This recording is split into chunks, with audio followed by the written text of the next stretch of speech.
So it's a tone workshop, and it's the last in our style series. There are 4, this is the last one. So we started with the very basic level of words on the page, individual words being clear instead of trying to sound smart.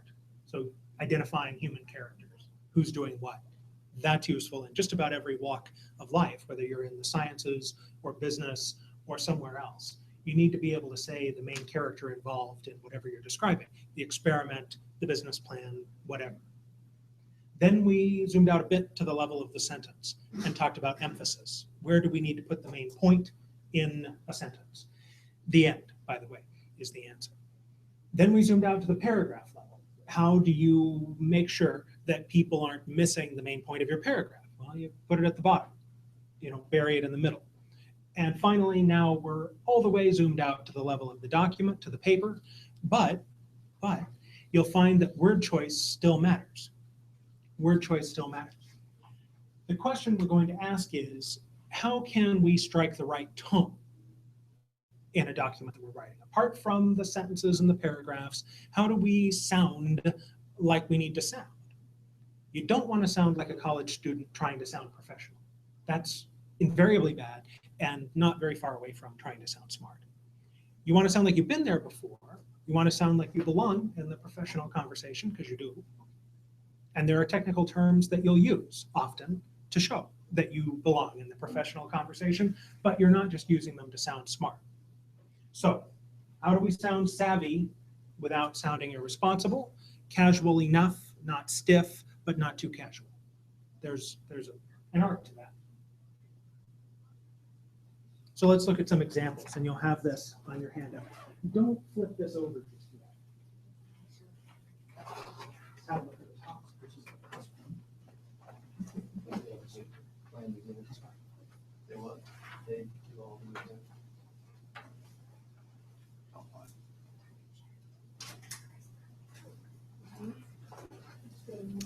So the very top, if you would read that, and that's the question I'm asking. You need a pen? Is it Jack? Yes, it's unprepared Jack. No. Please note that this is a writer reporting the words of a physician. So we're going to trust the physician. There's a reason why the doctor who's being quoted is using this very simple language when she talks. So I'm not worried about that just yet. But the writer of the report, who's talking about Dr. Chen, where does the writer lose a professional tone here? If you would just circle those moments, where do we break out of a professional tone?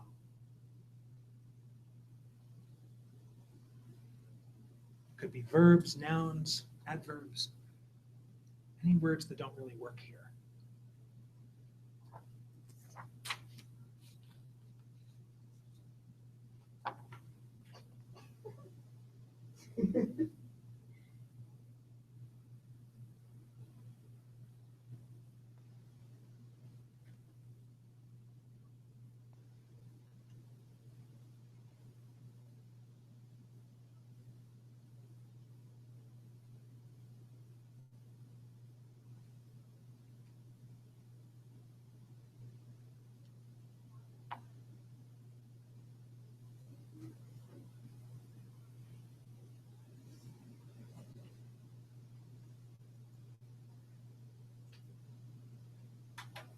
What do you think, Tori?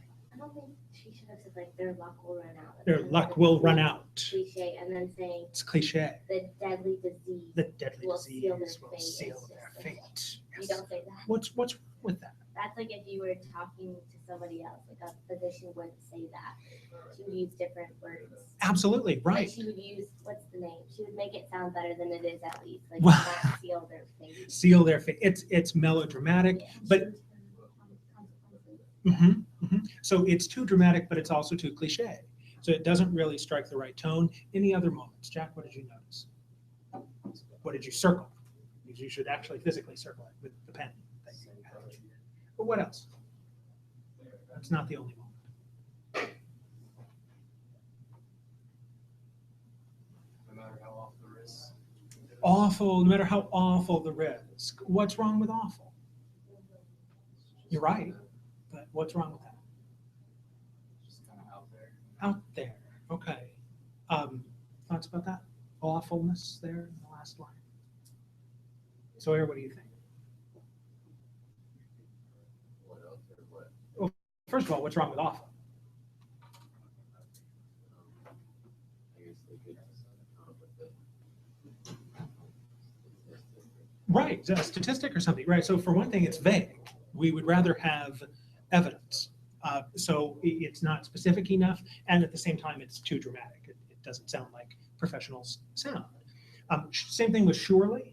All doctors surely feel the same fear. I'm right there with Sawyer. We need some data. We need more facts, not just a guess. I guess they must, for surely they probably. And are there any other of those moments? What about repetition? That's also not professional. Is there any wordiness here? Things that we could cross out? Well, the first like stuck, cut, cough, scratched on. Well, that's a quote. Oh, it is quote. Okay. We can give that a pass for now. Come back to that.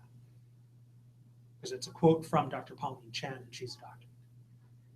She said like sheer terror. Sheer didn't terror. Feel the same fear. She's like, And I would also suggest that I'm going to pound each and every time.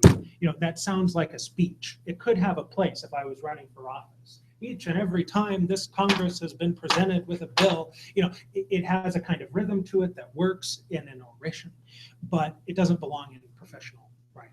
It's wording. You don't need to say each and every. Say each time or say every time. You don't have to repeat "take care of patients" at the end.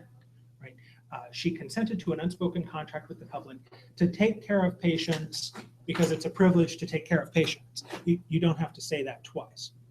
So if we avoid those sorts of things, we'll sound better. And bless you, later on today, we'll look at an example of a cleaned up version of this. But for now, look down at the bottom of that page where it talks about grilled lohi, finished with orange gastrique, garosha, and niçoise. Can everybody see that?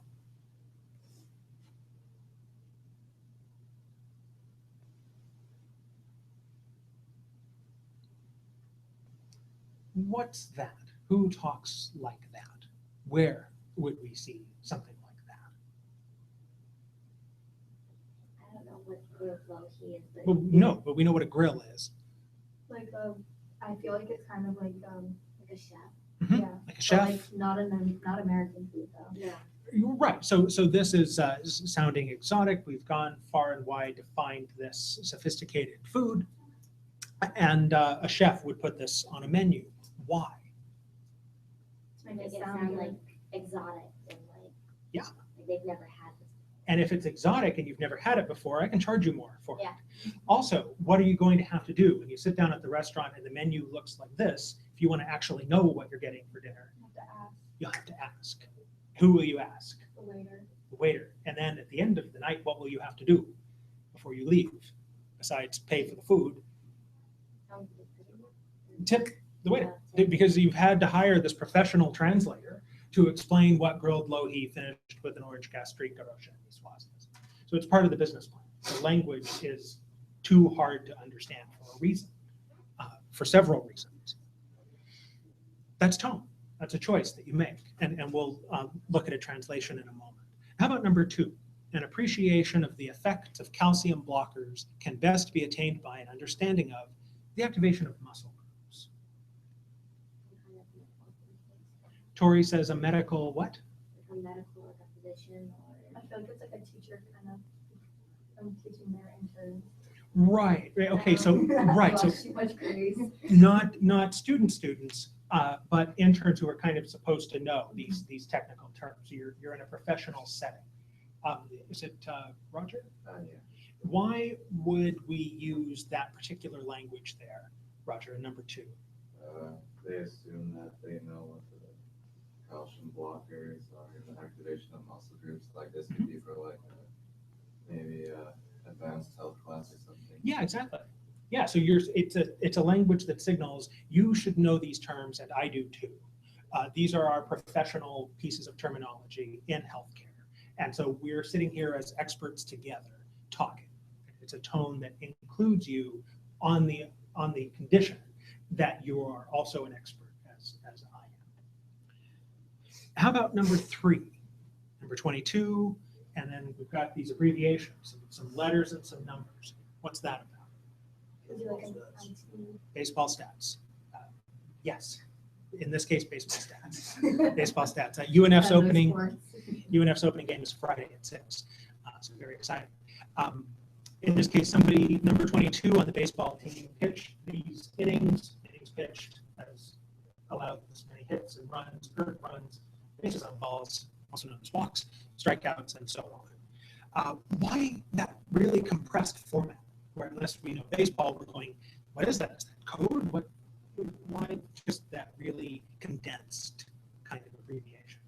Anyone who knows what that is will know what it means. Yeah, if you know it, and who's this for? People who are like me and Laura. Scouts, baseball, really good, baseball fans, they can read these numbers just like a sentence. But for anyone else, they're going to be shut out. And makers of text, number 4. Makers of texts know that readers need external semiotic cues. What's that about? Who's that for? Where would we see a sentence like that?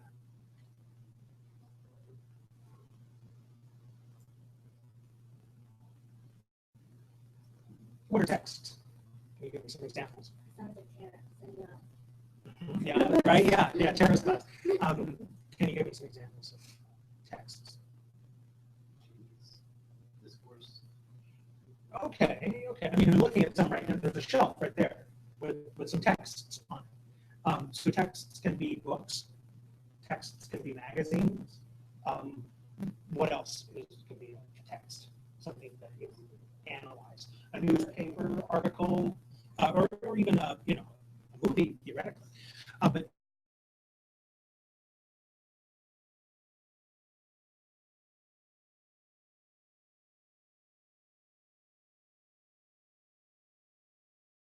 Someone who's about to write the text, like telling them what readers think. But who are the someones? Yeah, so who would use these kind of sophisticated pieces of terminology? Maybe, or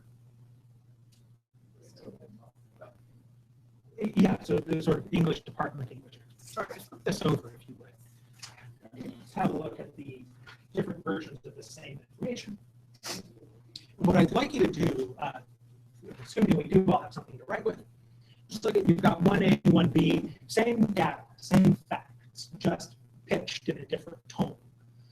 2A, 2B, jot down for each one, if you would.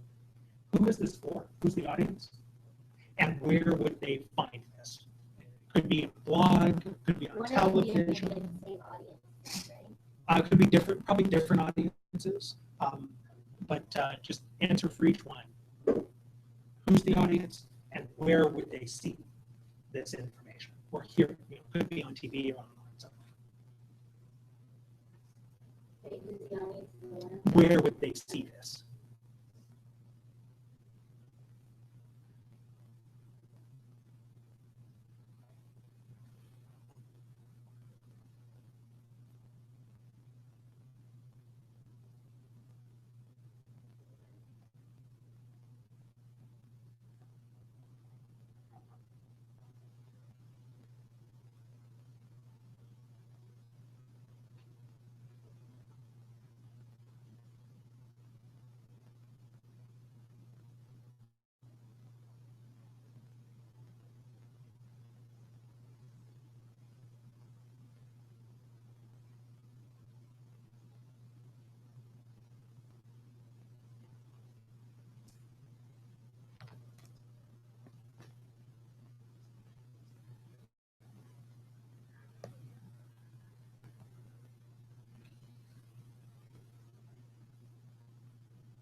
what are calcium blockers? But they're unknown. It's a medical term. Yes, or what? So Garosha is a cheese. Calcium blockers are a kind of to be known. Jack, what are calcium blockers? On the plastic.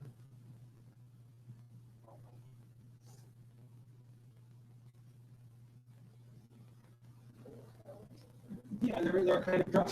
They're a kind of drug. So when you tell us that drugs called calcium blockers, it's easier to understand than if you just say calcium blockers, right? Just like if I say there are special olives called niçoise, that's easier to understand than if I say put some niçoise on that salmon.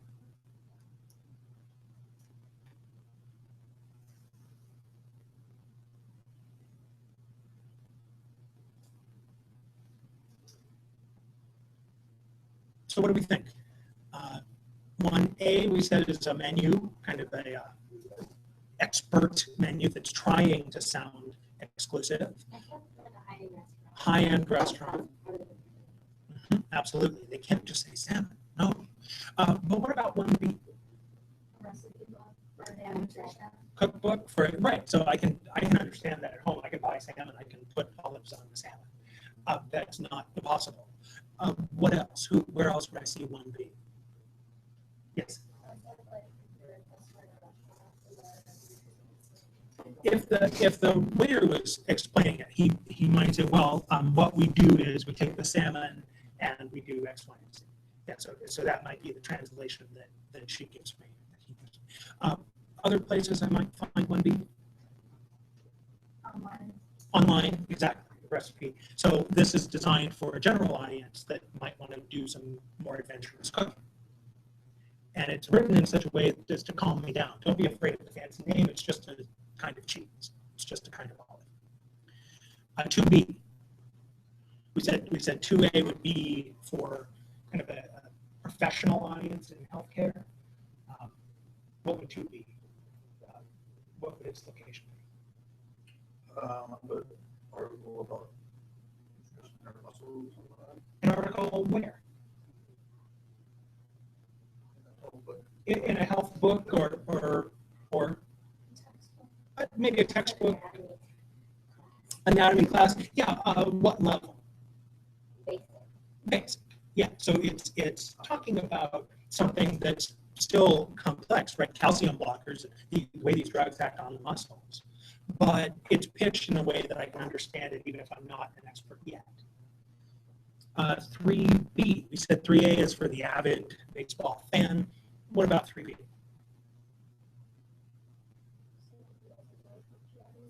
Yeah, so where would we encounter that? Mostly. Okay, all right. Where else? 3B. Where would you find it? Yeah, Jack. Newspaper, absolutely. What did you say, Jack?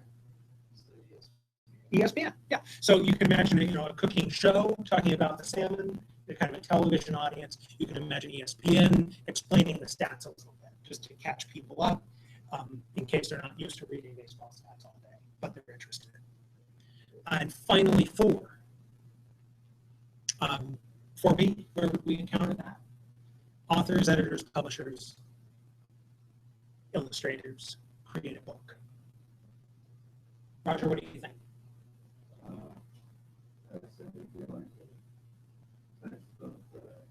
Probably high school, middle school. Okay, yeah. It's like basic comparisons like multiple baskets. Mm-hmm. Yeah, it's easier to understand. Why is author, editor, publisher easier to understand than makers of texts? Yeah, so it seems like there's a Goldilocks zone. If we use really abstract terms like makers of texts, nobody's going to really know what we mean. But if we use super specific terms like Garosha and niçoise, nobody's going to know what we mean. So we want to use those terms that people know. They're not crazy abstract, but they're not terribly specific, so we already have to be experts to know what's going on there. And I want to suggest to you that a good way to strike that balance if you're writing for a professional audience, is this paragraph you've got at the bottom where it says in the 1990s swimming products. It's on your handout as well. Notice they give you that anchor word, herbs. They tell you about some herbs. Now, we've looked at this before, but this is another reason that's good. It gives you that anchor word, herbs, and then it can throw a bunch of technical words at you because you've already got a basket to put it in. Aristolochia, oh, it's an herb. Stephania, oh, it's an herb. And we know what herbs are. So that's a good way to write, I suggest, because even if you are writing for experts in, say, biology, maybe they don't study herbs as much as you do. So, still give them that word to catch up on. And they'll say, oh, okay, you're going to tell me about herbs. And then absolutely feel free to use the scientific terms as much as you want. Nobody's going to get lost because they know this is a story about herbs. So what are technical terms for? Why do we even have them? They're not really there to make you sound smart. They're there to do a specific kind of job. What is it? What are they good for? It's tell you exactly what something is. Exactly what something is. They're very precise. What else? Those complicated, like existentialism, and those big words that we do need. But what do we need them for? Whether it's very specific, like a scientific name for a species, or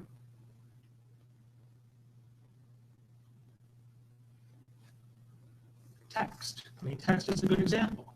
It includes a lot of things, but it's there for a reason. Text is more than a book. A text can include movies. It can include posters. Anything that you can analyze, read, interpret. And people in some walks of life need those big words that include lots of stuff. So you either have something really precise or something really complex, and you need a technical word to convey it. That's what they're for, and that's the only time we should use them. So my takeaway here is, yes, it's okay to use big words when there's a reason. Technical terms can lend your writing that air of credibility. If you talk about calcium blockers, people will know, okay, this is somebody who's got some biology training. And you want, especially if you're talking to an expert audience, to use those words. You don't want to sound childlike. But that's the only time to use them. And still anchor them to something familiar. So if we have more time, I would suggest to you practice rewriting the Pauline Chen paragraph. You can do this as homework if you wish. Rewrite that Pauline Chen paragraph. But we said what we would change is these, what I call the red words. Each and every, sheer terror, reveals. What could we say instead of she reveals? Roger?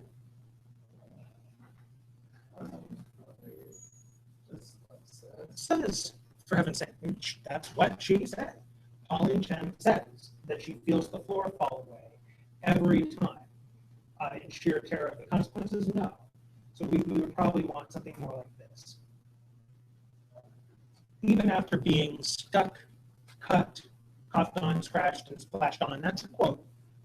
When treating patients, Dr. Pauline Chen still feels the floor fall away every time she thinks about those incidents' potential consequences. All doctors face similar situations. So we're not guessing about what doctors feel inside their heads. We're just saying, look, by the nature of the beast, if you're a doctor, you have to deal with this kind of scenario. Knowing that a patient may transmit a disease, Dr. Chen views it this way.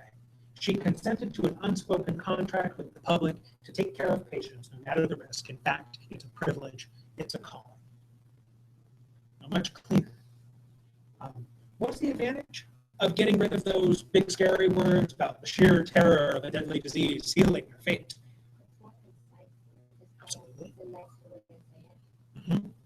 What else? I agree. What else? Saying says instead of reveals. Not as dramatic. So why would we want to be less dramatic here? If I'm the writer and I'm interviewing Dr. Pauline Chen. Take me more seriously? Sure, absolutely, yes. What else? I like to think it's nice to get out of the way, and let Pauline talk. She's the doctor after all. Why isn't she using more technical terms? Dr. Pauline is saying things like stuck, cut, coughed on, scratched, and splashed on. Why isn't she using more technical terms? She knows them.